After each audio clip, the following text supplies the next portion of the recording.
Hello, YouTubers, and welcome back to another episode of Freedom Friday here on the Ohio Patriot Education Network YouTube channel.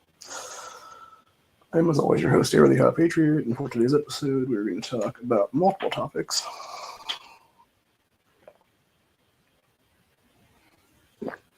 including but not limited to Trump finally firing Kristi Noem as DHS head, how a lot of these Somali kids are now taking over Ohio, how Islam won in North Carolina recently in an unopposed primary, as well as me having a new neighbor, which is why I'm talking a little bit less loudly than I used to. Got a new neighbor lady who just moved in today, last hour or so. So I assume she's still getting everything set up as what it is there. But yeah, she seems cool. Had about a 10-minute conversation with her about doing streams and stuff like that, and she is she just came off pretty nice is what it is. So hopefully it'll work out and we can become friends and do stuff together or whatever. So for the time that I'm still here. But yeah, anyway, so basically this is going to be probably about a 15 to 20 minute stream today, give or take, just because of that. Basically, for those that didn't hear yet, who was it yesterday? Trump officially has now fired Kristi Noem as DHS head and has moved her to, I think he's creating like a new position or something for us, what it's supposed to be now, of like some weird like cemetery role or something. That's what it's going to be. I'm just going to say it like it is. I don't think she ever should have been the head of DHS to begin with, and I've talked about that many times in the past. I felt like it always should have been somebody else, because the fact of the matter is, like, as people brought up, the fact is, like, you have people who are door kickers, you have people who are, like the face of something. And in Noem's case, she was definitely the face of something. And the biggest problem was, and I think this is why Trump fired her, was because he got pissed because she claimed that he approved like a $20 million ad campaign that was basically featuring her, and he never did. And she's like, "Oh no, he totally did." And he was like, "No, I didn't. I didn't know anything about this ad campaign. Why are you wasting all this money on these stupid things?" Is what it is, and that's why he fired her from that position. Is what it was then. So I don't know. It is what it is, but yeah, it's just a sad situation all the way around to have to deal with all this bullshit. That being said, I mean, the fact that he's proven now that he will fire people, like, I don't know, maybe fire Pam Bondi as AG and actually get a decent AG that actually gives a crap about the Second Amendment. Like, Mike Lee, maybe. Because we're going to shift topics to that real quick for a minute here, which was Mike Lee introduces constitutional carry in U.S. Senate. It's introduced Thursday. The National Constitutional Carry Act in the U.S. Senate will remove nationwide the need to have the government's permission before carrying a handgun for self-defense, as it should be. So, yeah, I think Mike Lee would make a better AG. I think anybody would make a better AG at this point. I'd make a better AG than Pam Bondi is right now, is what it is, dude. So, really it needs to be anybody that's like pro 2A. Needs to be the AG's office is there. Because clearly Pam Bondi's not that thing, and she never was. But, yeah, it is what it is. So, yeah, I would say Trump definitely needs to fire Pam Bondi and replace her with somebody that's actually a good pro 2A person, is what it is then, or something. So, because Kristi Noem being outed like that is proof that you can actually kick people out of positions what it is there, which, we've had this conversation before too about like Kash Patel and like really should he be the head of the FBI at this point? And I personally think the answer is no, because what has he really done for this country in that position except for, misuse the position for personal gain, where he wasted FBI resources that were federally funded by taxpayers to literally send his chick who he was dating various plane rides and stuff like that, and like various details she should never had to begin with because she wasn't, anything really. So yeah, it's just a bunch of BS is what it is there. So, but yeah, Patel. Like if it was up to me, I would say, gosh, Patel's gone, Bondi's gone, and then maybe one other person's gone too from that different secretary roles or head agency roles and stuff like that. And then you replace some better people overall, so it is then. So I'm also half wondering if the reason that Mike Lee introduced that National Constitutional Carry Act is because he's up for re-election this year. And he's trying to prove to the people at Utah that he deserves to be a U.S. Senate against what it is. Then it wouldn't surprise me. I don't see it going anywhere, but it's nice to see it finally introduces what it is there. So, but yeah, so I don't know. It's very interesting though. And then of course you have the Somalis. There was a Tuttle Hill Mall down there in Columbus this week, where you had probably about 300 Somalis and their kids down there, basically wrecking the place. I think it was mostly Somali teens is what it was. Which again proves like people have no business being in this country is what it is. So, and then speaking of people that have no business being in this country, you had this woman in North Carolina whose face you can't even see because of the freaking hijab thing she has on there. And you have no idea if it's the same person 2 days in a row.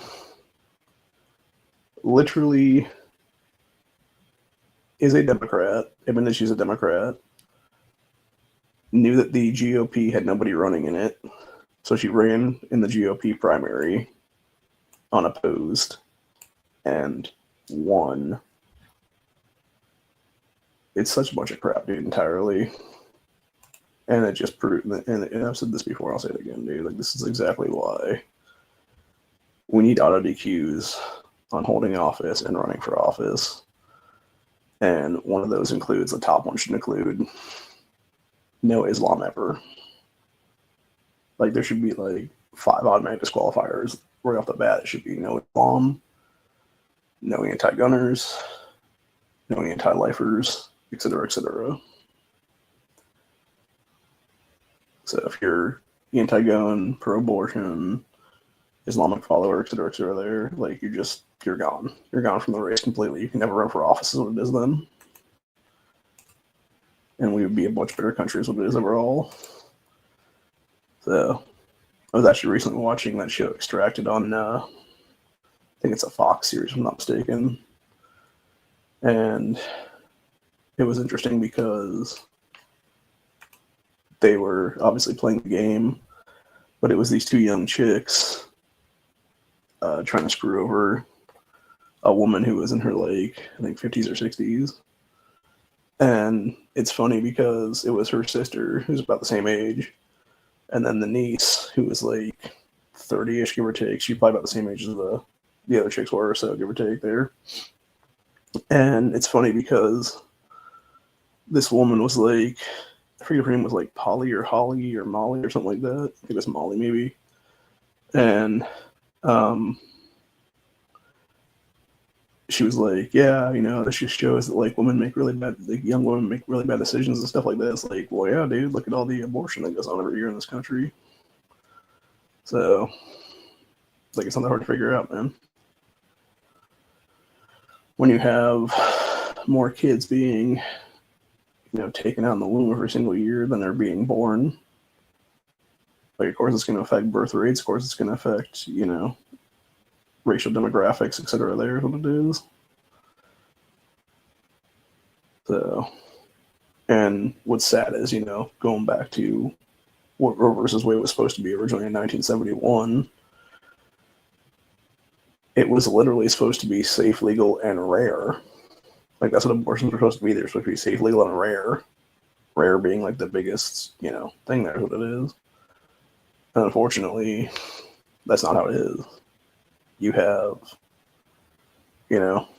these people now that have created in various states abortion on demand without consequence and tell them when to birth. And it's like, that's insane, dude. That's Satanism. Like, that's demonically evil. And yet we're still allowing it to go on as a society. And I'm just so confused as to why. You know? I think it blows me away, honestly. So.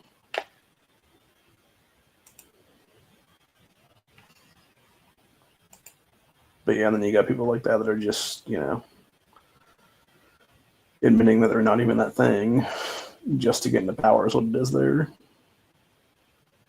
And so, yeah, now the people in North Carolina State Senate District 22 there basically have two Democrats running against each other.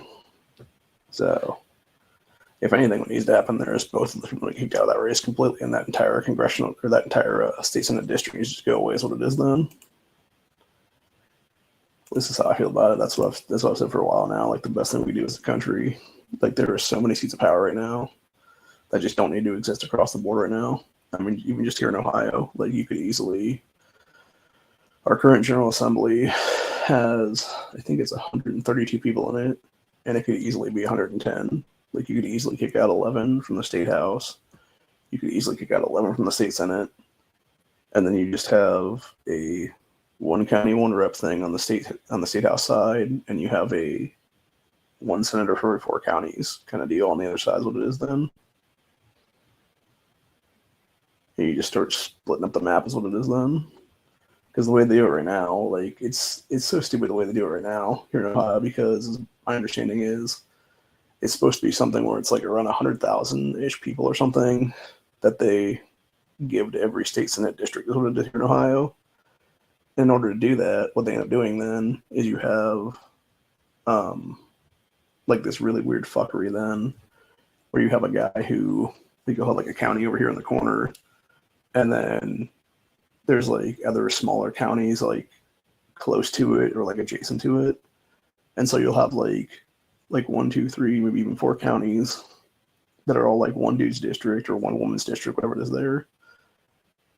And then you'll have another one where it's like right below that's like a larger county that gets split in like 2 or 3, like a Columbus area, Franklin County there, or it's like Cuyahoga County or something like that where Cleveland is at. Like, you'll have it get split in like thirds or something, and now you have like 3 different people representing a single county, and it's just stupid. It's like, no, just, like, it shouldn't matter if it's a million here or if it's like, 100K there or something like that, dude. Like, just, 1, 2, 3, 4, 1, 2, 3, 4, etc. there. And it's like, who gives a shit if one person represents more people than the other person then? Like, it doesn't matter, So, and I think that's the problem with our society right now is what it is. Like, people just don't want to do things like that to actually make it, better is what it is.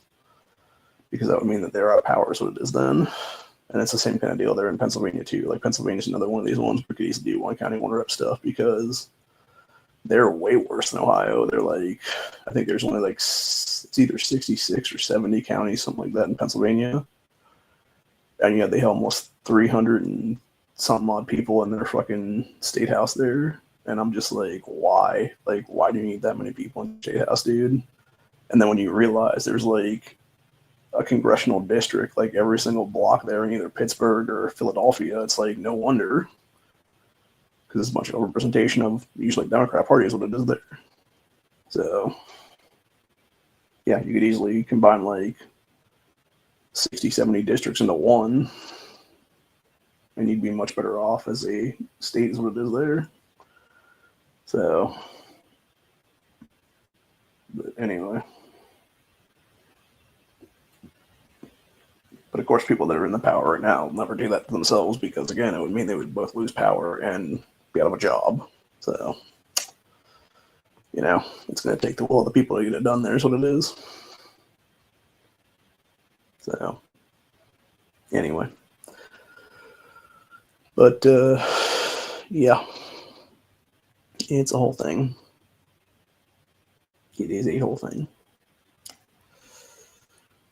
So,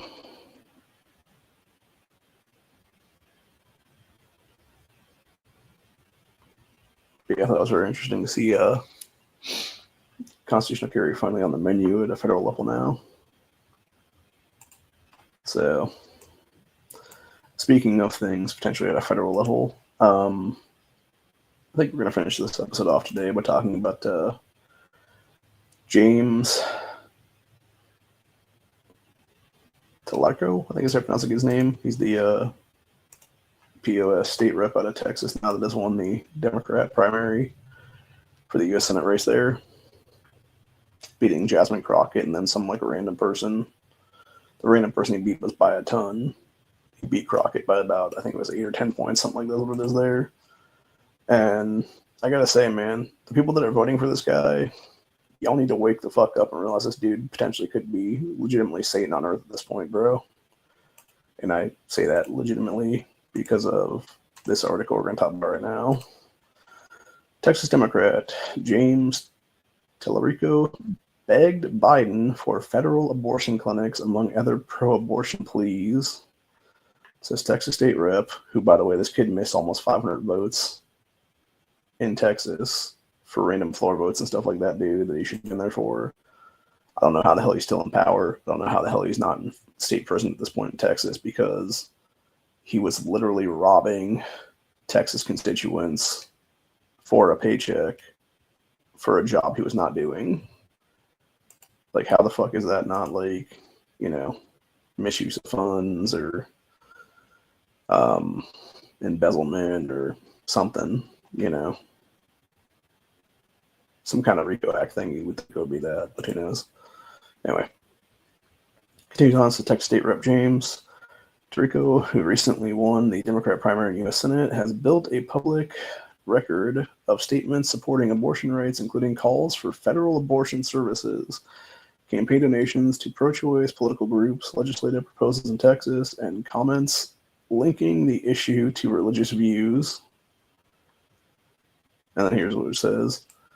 He sent a letter urging Biden to use federal buildings for abortion services. That was in June of 2022, by the way. Donating to pro-abortion candidates and advocacy groups. Attending Planned Parenthood March for Women's Lives as a teenager. Praising Austin's decriminalization of abortion. Filing a bill to put abortion on the ballot in Texas. Campaign messaging on abortion laws in Texas. Sermon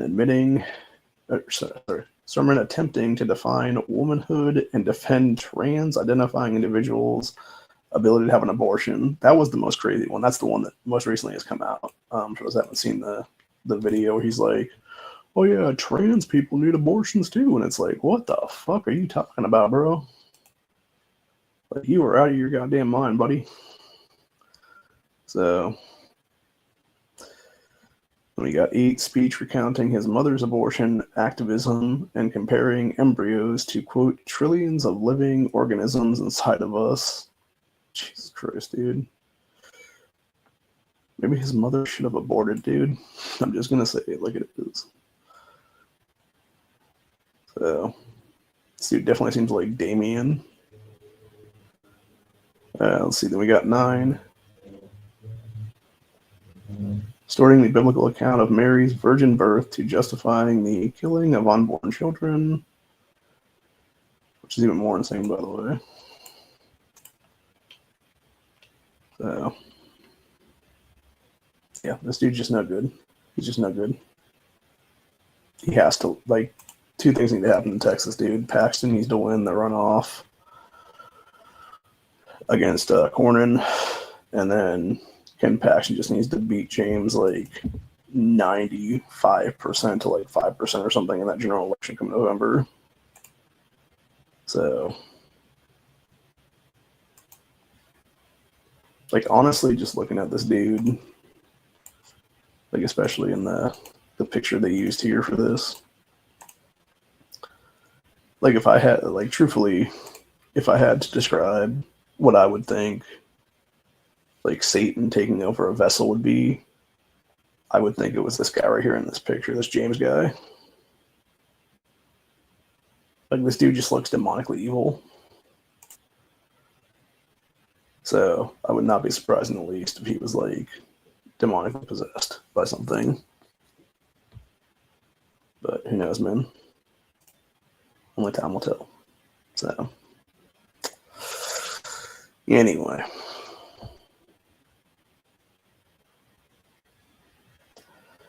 Yeah, it's just no good, man. It's just no good. So, but I will be back sometime tomorrow for Celeste Boy Saturday. Not sure exactly when yet. Maybe 12 or so. 1 o'clock tomorrow afternoon. It's plus in there. I plan on getting up and doing some stuff. I don't know if I'll be able to make it out to. I was supposed to go out today to go update my ID here, but my bones are just like so painful because of my shot is coming up here in the next couple of days, is what it is. And yeah, it's just like I think it's the arthritis kicking in the bones, making me feel like glass right now. So, but anywho,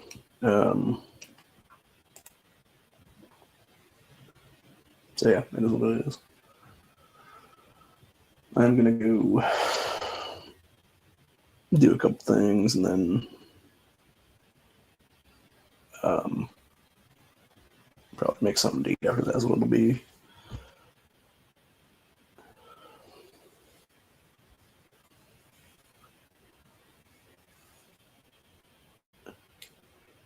But yeah, it's been fun. It's been real. Hope you guys enjoyed this short and sweet one today. I guess it'll be back sometime tomorrow. I'm not exactly sure when yet. I think it'll probably be around 11, maybe 12. There, depending. It just all depends. Because I know that the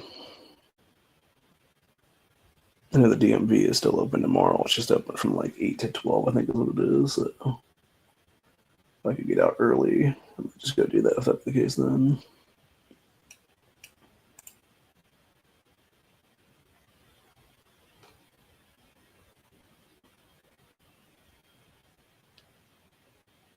Nothing else. I will probably do it next week is what it is then. So it becomes the whole thing right now is what it is. But anyway, I'm going to go take something over to neighbor and let her know what's up is what it is then. So anyway.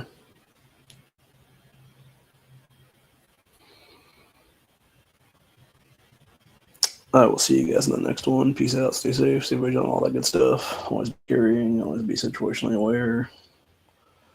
And never let your guard down, man, because you never know.